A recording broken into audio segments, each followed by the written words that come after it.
तो दोस्तों एक बार फिर स्वागत है आपका हमारे चैनल पर। मेरा नाम है वरुण और हम बात कर रहे हैं इंजीनियरिंग की। और अगर आप भी चाहते हैं इंजीनियर बनना या फिर किसी दोस्त की मदद करना इंजीनियरिंग में, तो सबसे पहले तो चैनल सब्सक्राइब कर लेना है, ताकि सारी जानकारी इंजीनियरिंग की, चाहे कोर्सेज हो, कॉलेजेस हो या आपके फ्यूचर से रिलेटेड कोई भी, आपको यही इसी चैनल पर सबसे पहले मिल जाए। साथ ही साथ आपको यहाँ दोस्तों में इसको शेयर कर देना है ताकि उनका भला हो जाए।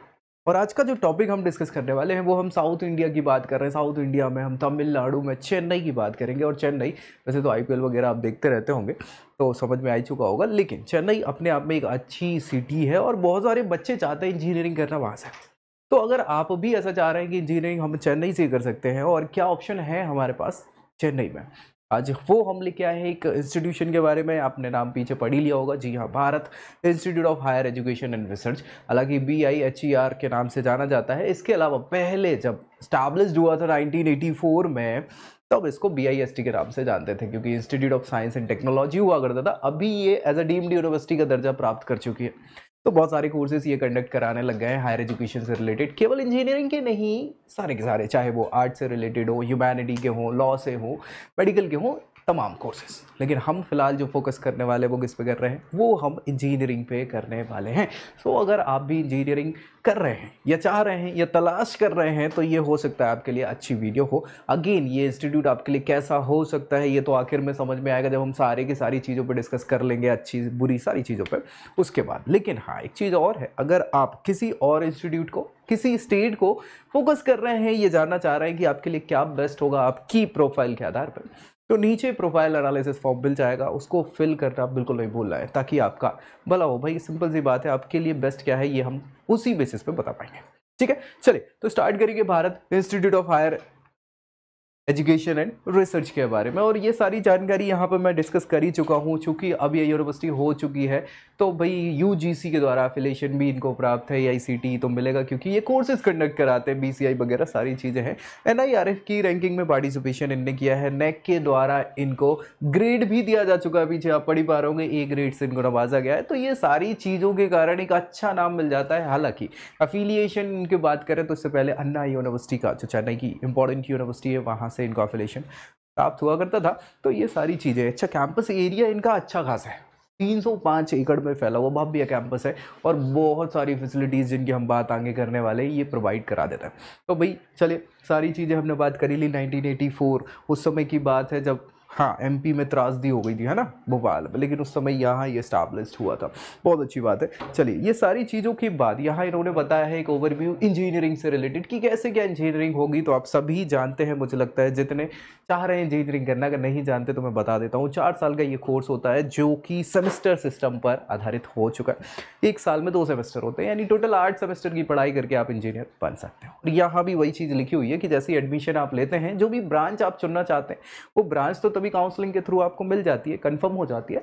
लेकिन जो फर्स्ट ईयर का सिलेबस होता है वो सभी बच्चों के लिए कॉमन है। हर इंजीनियरिंग के ब्रांच वाले जितने भी बच्चे हैं सबके लिए कॉमन एक, ताकि उनकी, हाँ, लर्निंग स्किल को, कैपेबिलिटी को, या फिर लॉजिकल रीजनिंग वगैरह, एप्टीट्यूड वगैरह, ये सारी चीज़ें, मैथमेटिकल स्किल वगैरह, इन सारी चीज़ों को चेक किया जाए। और उसके बाद फिर पर्टिकुलर सेकेंड ईयर से इनकी उस पर्टिकुलर जो ब्रांच ली हुई है उसकी पढ़ाई स्टार्ट हो जाती है। ठीक है, लेकिन उससे पहले यहाँ ज़रूरी है वो सारी चीज़ें जो कि आपको जानना ज़रूरी है। क्या ज़रूरी है? ये स्पेशलाइजेशन। जी हाँ, कौन सी स्पेशलाइजेशन यहाँ अवेलेबल है अगर आप टारगेट करें BIHER को, तो क्या क्या हमारे पास ऑप्शंस हो सकते हैं। तो उसमें पीछे आप देख ही पा रहे होंगे सारी के सारे इंपॉर्टेंट, देखो पुराने तो सारे हैं ही, लेकिन कुछ नए, जैसे यहाँ पे ऑटोमोबाइल इंजीनियरिंग, एरोनॉटिकल इंजीनियरिंग, ये कम मिलते हैं, हर जगह नहीं मिलते हैं। बायोमेडिकल हो गया, civil, mechanical, automobile, electrical, electronic, ये सारी पुरानी चीज़ें हैं। इंफॉर्मेशन टेक्नोलॉजी भी हो गई, मैकेनिकल हो गया, मैकाट्रॉनिक्स यहाँ पे एक नई ब्रांच है जो कि इलेक्ट्रॉनिक और मैकेनिकल को इंक्लूड करके नई स्टार्ट करी हुई है। इंडस्ट्रियल बायोटेक्नोलॉजी, एक नया कोर्स हो सकता है इंजीनियरिंग की ब्रांच। तो भाई ये सारी चीज़ें यहाँ पे आपको एज अ ऑप्शन, अगर आप इसको देख रहे हैं, तो मिल सकती हैं। क्या एलिजिबिलिटी है यहाँ, अगर आप चाह रहे हैं कि मैं एडमिशन ले लूँ, तो क्या एलिजिबिलिटी आपकी होनी चाहिए क्राइटेरिया के रूप में। सो सबसे पहले मैं आपको बता दूँ कि भाई 12th क्लास तो इम्पॉर्टेंट है ही यहाँ इंजीनियरिंग। अगर आप चाह रहे हैं, सोच भी रहे हैं, तो कम से कम 12th क्लास पास होना अनिवार्य है। PCM आपकी हो तो बहुत अच्छी बात है। और मार्क्स का क्राइटेरिया होता है 50% का।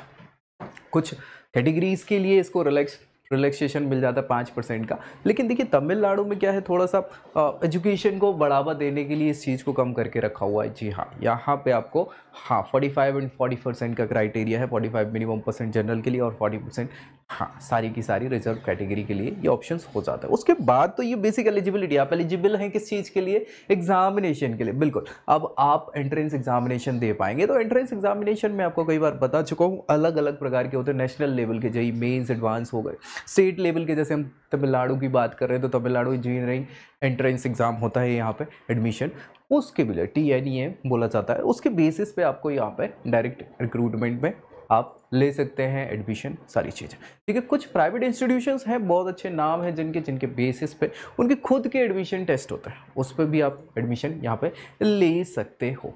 ठीक है भाई, याद रखिएगा यहाँ पे, बढ़िया। तो यहाँ जैसे भारत इंस्टीट्यूशन है तो उसका खुद का इंजीनियरिंग एंट्रेंस एग्जामिनेशन होता है, उसके बेसिस पे भी आपको यहाँ एडमिशन मिल जाता है। बढ़िया, कोई दिक्कत परेशानी, ये एडमिशन की प्रक्रिया मैंने आपको बता दी कि कैसे क्या आपको एडमिशन यहाँ ऐसे इंस्टीट्यूशन में मिल सकता है। एक दूसरी चीज़ समझ में आती है, देखो यार हमें ये पता है एडमिशन के लिए क्या क्या चाहिए, ये पता चल गया। एडमिशन के बाद हम एडमिशन लेंगे, हम कौन कौन सी स्पेशलाइजेशन अवेलेबल है वो पता चल गया। फीस स्ट्रक्चर भी इंपॉर्टेंट होता है। हाँ जी बिल्कुल, इंपॉर्टेंट इसलिए होता है कि हर कोई अफोर्ड नहीं कर सकता। कई बार प्राइवेट इंस्टीट्यूशन की फ़ीस इतनी ज़्यादा हो जाती है कि आम आदमी के बस की बात नहीं रह जाती। और ऐसे बहुत सारे बच्चे या फैमिलीज़ हैं जो बिलोंग करती हैं मिडिल क्लास से या लोअर मिडिल क्लास से, जिनका ऑन एन एवरेज एक साल की इनकम ही इतनी होती है जितनी इनकी फ़ीस होती है।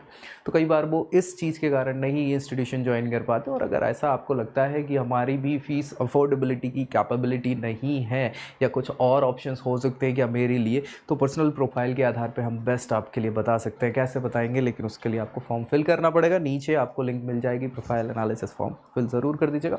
चलिए फ़ीस स्ट्रक्चर देख ले। तो यहाँ ये सारी चीज़ें इन्होंने बताई हुई है। मिनिमम 1.5 लाख एक साल की फ़ीस है और मैक्सिमम डिपेंड करती है 2.5 लाख रुपए। ये किस पे डिपेंड करती है, ये कोर्स टू कोर्स वेरी करती है। जी हाँ, कौन सी स्पेशलाइजेशन आप ले रहे हैं उस पर ये फीस का स्ट्रक्चर बढ़ जाता है। ये ट्यूशन फ़ी है, याद रखिएगा। अभी रहने खाने की व्यवस्था भी तो करनी है। हाँ जी, हॉस्टल फ़ी वगैरह भी आप देखेंगे तो 1 लाख के करीब आपकी फ़ीस होती है। ये अलग अलग स्पेशलाइजेशन पे ये ट्यूशन फ़ीस है। उसके बाद फिर आपकी ये आ जाएंगे, ठीक, कट ऑफ मार्क्स बता दिए हैं इन्होंने। कैसे क्या कट ऑफ मार्क्स होते हैं। जनरल कैटेगरी के लिए 50% का क्राइटेरिया है, जिसमें मिनिमम जो BEEE का एग्ज़ाम होता है। वैसे BEEE में आपको बता दूं, अगर आप इंजीनियरिंग करेंगे तो फर्स्ट ईयर में आपको BEEE भी पढ़ना होता है ना, बेसिक जो मैंने बताया था। तो ये BEEE एग्ज़ाम है ना इनका भारत इंस्टीट्यूशंस का, जी हाँ, इंजीनियरिंग एंट्रेंस एग्जामिनेशन। उसमें अगर 1200 नंबर का होता है ये 1200 मार्क्स का, उसमें 50% जनरल कैटेगरी के बच्चों को मिनिमम लेके आना होता है। फिर 45% और 40% के भी क्राइटेरियाज हैं अलग अलग, हाँ, कैटेगरी वाइज। OBC हो गया, SC ST हो गया, है ना, फिजिकली हैंडीकैप्ड कैटेगरी, तो वो सबके लिए अलग अलग इन्होंने क्राइटेरिया दिए हुए। जितने मार्क्स लाएंगे तब आप एलिजिबल हो पाएंगे काउंसलिंग के लिए। प्लेसमेंट एक अच्छी चीज़ इन्होंने बताई, जिस पर हमें आना ही था, ऑब्वियस सी बात है। हमने फीस की बात कर ली, स्पेशलाइजेशंस की बात कर ली, सारी चीज़ें। अब बात आती है कि 4 साल जब हम समय व्यतीत करेंगे और फीस स्ट्रक्चर देखा, जैसे 2.5 लाख है ना, 1.5 लाख फीस है, चलो हम 1.5 भी मान लें तो 6 लाख का ये स्ट्रक्चर केवल पढ़ाई का है, और फिर रहने खाने का 1 लाख और मान लो तो 10 लाख के करीब आपकी इंजीनियरिंग हो पाएगी मिनिमम कंडीशन में, है ना।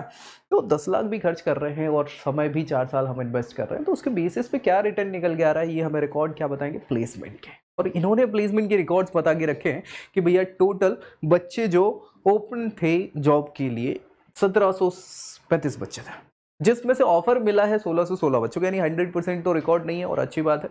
207 बता रहे हैं कंपनीज जिन्होंने विजिट किया था इस इंस्टीट्यूशन में बच्चों के लिए रिक्रूटमेंट प्रक्रिया में, और उसमें 218 बच्चों को इंटर्नशिप के भी ऑफर मिले, यानी इंटर्नशिप प्लस प्लेसमेंट दोनों के इन्होंने रिकॉर्ड्स बताया हुआ है। सबसे ज़्यादा हाईएस्ट पैकेज देखें तो 14 लाख रुपए का बच्चों को मिला है, और ऑन एन एवरेज की बात करें तो 4.5 लाख रुपए का बच्चे को पैकेज मिला हुआ है। तो देखो यार, हाईएस्ट पैकेज हर किसी को नहीं मिलता, लेकिन ऑन एन एवरेज को हम काउंट कर लेते हैं कि चलिए इतनी तो सब बच्चों की इच्छा है और मतलब मिलना ही चाहिए। बेसिक 4.5 लाख रुपए का आपको ऑन एन एवरेज पैकेज मिलेगा, और आपने टोटल खर्च जो किए 10 लाख करीब किए हैं, 2-3 साल में आपका जो बेसिक आपने खर्चा किया है वो निकलेगा, और उसके बाद फिर चीज़ें हैं। तो ऐसा मैं आपको बताऊँ तो मुझे बहुत अच्छा इस चीज़ को नहीं लगा।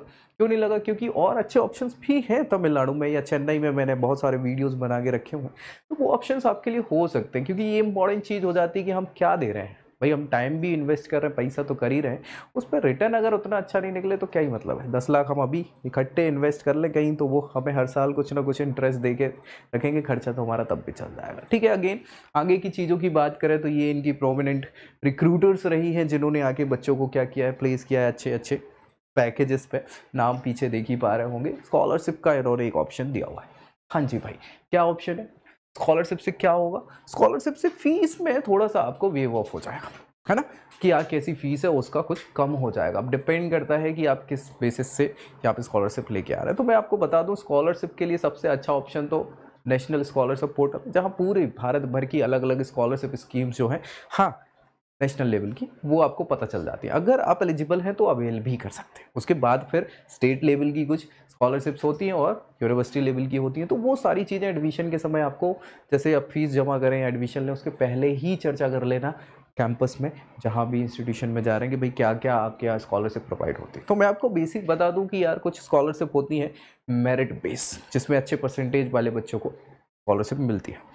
फिर होती है दूसरी नीड बेस, जिसमें क्या होता है, हाँ भाई जिसमें ज़रूरतमंद, जिनकी फैमिली की टोटल एनुअल इनकम उतनी नहीं है या बहुत सारे क्राइटेरियाज होते हैं, उनको फुलफिल करने पे आपको नीड बेस स्कॉलरशिप भी मिल जाती है ना। सो ये अलग अलग प्रकार की स्कॉलरशिप होती है जो कि यहाँ आपको मिल जाएंगी। ये देखिए, आपको स्पोर्ट्स स्कॉलरशिप भी इन्होंने प्रोवाइड करके रखी है। अगर आप स्पोर्ट्स कोटे से बिलोंग करते हैं या कोई अच्छा स्पोर्ट्स खेलती हैं जिसमें आप रिप्रेजेंट कर रहे हैं, किसको रिप्रेजेंट कर रहे हैं, अगर नेशन को रिप्रेजेंट कर रहे हैं, तो आपको 75% तक की स्कॉलरशिप यानी आपकी फीस वेव ऑफ हो जाती है। अगर आप स्टेट लेवल पे रिप्रेजेंट कर रहे हैं तो 50%, और लोकल लेवल पे, डिस्ट्रिक्ट लेवल पे आप रिप्रेजेंट कर रहे हैं तो 25% का फी कंसेशन आपको मिल जाता है स्कॉलरशिप के तौर पे। और दूसरा ऑप्शन तो मैंने आपको बता ही दिया था, मेरिट बेस पे अच्छे परसेंट आप लेके आए, 95% से ज़्यादा लेके आएंगे तो भाई 75% वेव ऑफ हो जाता है, और वैसे ही 90% तक 50 और उसके कम 25% तक का विवो आपको एज अ स्कॉलरशिप मिल जाता है। तो ये सारी चीज़ों के लिए आपको क्या करना पड़ेगा,